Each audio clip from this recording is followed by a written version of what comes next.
Lacan, quando ele fala do desejo do analista, sempre é importante cuidar das palavras. Lacan, ele não coloca palavras, ele não fala da vontade do analista.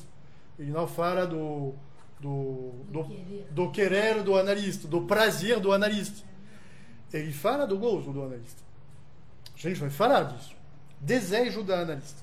Desejo do analista. Para Lacan, quando ele menciona essa palavra, desejo,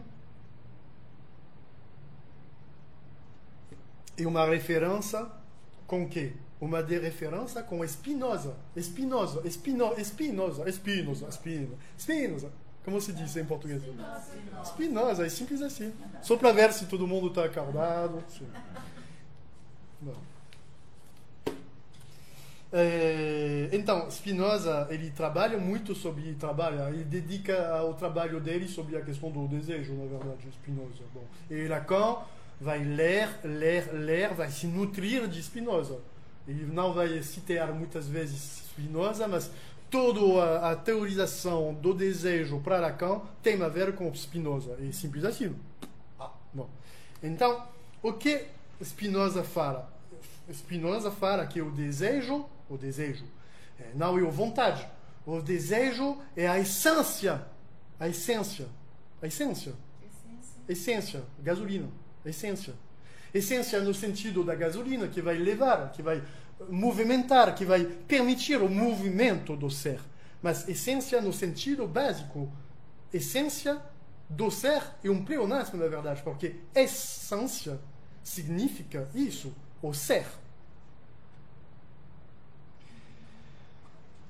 E o que Lacan fala quando ele fala do ser, ele tem essa noção, essa referência de Heidegger. O ser para Heidegger, vou fazer muito rapidamente, mas a partir de uma proposta etimológica de Heidegger, o ser tem a ver com essa noção de se levantar, de ficar de pé, estar na posição de um movimento possível, num aqui e um agora. Ser estar. E o ser de Heidegger, de Lacan, de Spinoza, é um ser-estar.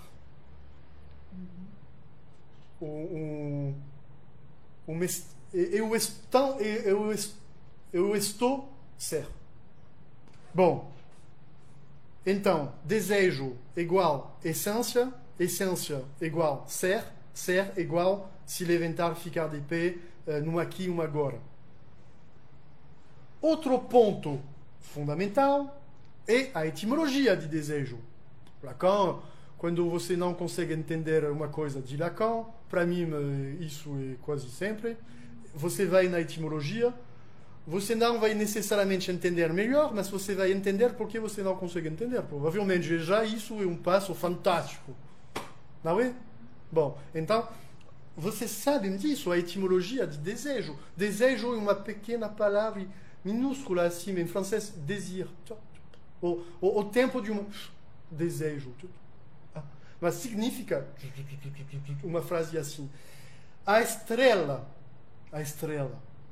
ela está lá, mas a gente não pode ver ela. A estrela está lá, mas a gente não consegue ver ela. Isso é a etimologia que eu declinei. Eu fiz um pouco de poesia a partir disso, mas é isso, o desejo é isso, tem a ver com isso. A estrela presente, mas que você não vai ver. Bom, então, o desejo do analista tem essas noções. A essência do ser, a essência, e essa questão da estrela. A estrela, o desejo, então, não é a figuração do nada, mas do vazio.